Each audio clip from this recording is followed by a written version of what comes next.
Here is how to change your birthday on YouTube. So first, go ahead and launch your YouTube application on your mobile device and log into your specific account.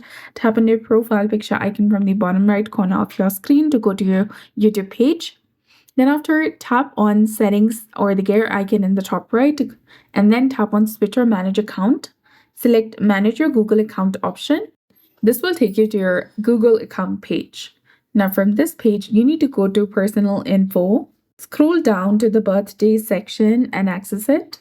Now tap on birthday in the top, and here change your year, month, or day, whatever you prefer. Then tap on save from the bottom of the screen. Then tap on confirm from the menu that appears and you'll be done.